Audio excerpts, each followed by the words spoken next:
Hey, wonderful people. Thank you so much for sharing your time with me. If you are new to Just Say No to Narcs, welcome to this loving community. And I want to say a special thank you to those of you who continue to press play and continue to support. I truly appreciate you for sharing your wisdom with me and sharing your stories with me. The message today is going to be about narcissists and the weather. How did they respond to the weather when things are chaotic? What are their expectations? Do they help you? Do they help anyone? Do they just sit and wait for the storm to come with no preparation? Joy from Pink Girl Teaches and I were talking today, and she made a statement about, how disgusted she was with the ex who hadn't even checked on their children. Hadn't asked if she needed anything. Of course, the usual narc stuff. They don't care. And so that's what we were talking about, how disgusting they are and how selfish they are. And I started thinking about how they truly don't care about anyone but themselves. As if we didn't already know that, I remembered a story when her and I were talking about the ex-sociopath. And one day when we had tornadic weather coming into Oklahoma, the first thing out of his mouth during this time, while we were just fine and preparing and safe, and he had a shelter there at his home, so there was no danger coming, imminent danger for him whatsoever. But the first thing he thought was, oh, my children didn't even call to check on me. I could be dead. No, you couldn't. You have a shelter, dum-dum. And so it's like your children were 14 and 16. You cheated on their mom, beat her, and, you lied to them. You mistreat them constantly, and they didn't check on you. Now I know this is the stuff that happened. Then I didn't know that's what he was doing, but I did think that question was odd. And I was like, well, I hadn't heard you. And this is what I said to him. Well, I hadn't heard you. Did you give them a call or text them to check on them?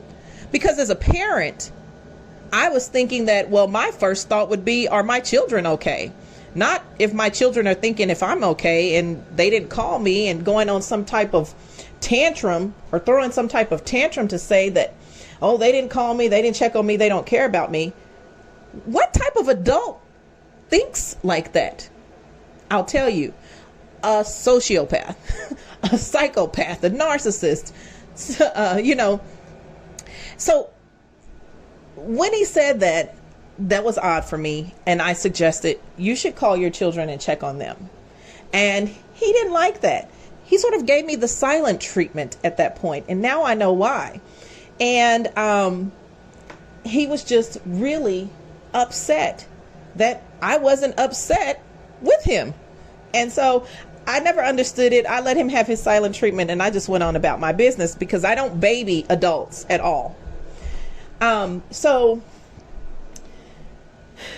when we were talking, Joy and I also thought about the fact that my own children's father hadn't checked on them.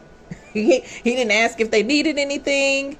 Now, what he did do, and they don't think anything through. They just do stuff. It's just like they're wild animals. And that's why I say you have to tame them like the wild beast that they behave like. And so he came to the door and I was looking, in Oklahoma, we've had a lot of heavy snow. You shouldn't be driving. It's very dangerous to drive because there was, ice underneath. And I did try to go up the street and I was sliding all over the place and I came back home. So the roads were very dangerous here. And Mondays are usually his days. And so he came on through and showed up at the door. He hadn't called or anything. Had called. We've had snow. We've been going through, so much. And he just popped up at the door. And I was like, oh, well, how did you get your truck over here? And then the trucks are more likely to make it anyway. But I was like, you didn't call to see how things were going, if it made sense to come and get them or anything. You just showed up. And I said, okay, well, I think they should stay because there's another round coming and it's definitely not going to be safe for you to drive them back. Oh, okay. That was it. And then he walked away. He didn't want to peek in. He didn't want to say hi to them. He didn't care. I'm only here to save face because we live in the same state and I have to pick up the kids because I talk so badly about you. Well, I can't not come over here and pick them up, even if there is a blizzard taking place. Just idiotic, y'all. I mean, stupid stuff. You're like, one minute they don't do anything at all, and then the next minute they're doing something so stupid that doesn't make any sense. You're like, what are you doing?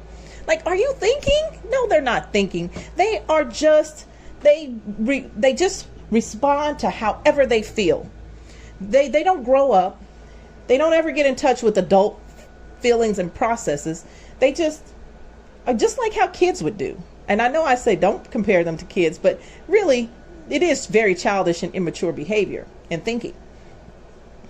So anyway, that was our discussion for today about narcs and the weather. They're not going to call and check on you. They don't care what you're doing. They don't care if you and the kiddos have food or not. If they're, your siblings or whatever, they don't care. You could be buried under snow, and that would just serve them all the well. They would just be happy about that.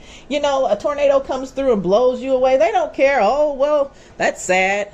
I'm sad to see you blown away. But if it happens to them and you don't check on them, well, then there's all the guilt trips and hell to pay because you didn't think about them. And how dare you not think about them? How could you not do that? They could be dead. They could be hungry. They could be this. They could be that. And woe is the narc.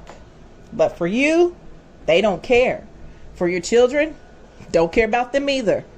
And that is just the sad reality that we have to deal with. But I am here to tell you that, as we say always, whatsoever a man soweth, that shall he also reap.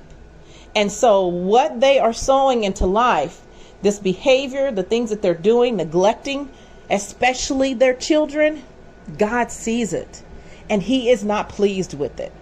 And so while you're stressed out, you might be struggling. Some of you have pipes that have, you have busted pipes and water's everywhere. I had that issue. Half my house flooded, and luckily I know how to use a shop vac and everything. And so I just sucked all the water up and got to the source and fixed it. And I praise God for that. But, you also have people who have no electricity. No one's calling to check on. None of the narcs are calling to check on anybody. And if they do, it's only because there's something in it for them. How can I take advantage of this person? Okay, well, let me call and see how they're doing because this is the right time. So some of you might get hoovers during this time. They might hoover you because they're like, oh, well, they're going to feel like I care. This is a great moment to hoover so that I can finish the job. So if they call you, they don't care. It's because they're up to something and no good. Other than that, if they have other supply and things going on, they could care less about you and what you're doing as far as when it comes to your safety. They probably are wishing ill on you, but thank God for his covering. Because when they're wishing that on you, guess what happens to them? It's going to be served up to them on a platter. Don't fret, people. Remember to thank God for the little things. Thank God that you woke up this morning. Thank God that you are the winner in the end, and not that this is a game, but it is a game to them and one that they lose every single time. So people like this, they end up alone. People don't check on them. They don't care about them, and they never will because they're so toxic and unwilling to be a loving human being. I hope this message was helpful for you. Please leave your comments below. I hope you all are keeping safe and warm. Thank you so much for your prayers as I am praying for you. And remember, not only to take care of yourself, put God first, yourself second, and others third. You cannot give out what you do not have inside. That's why God tells you to love your neighbor as you love yourself, because you are a priority in his eyes, and you should be a priority in your eyes as well. Thank you. Goodbye.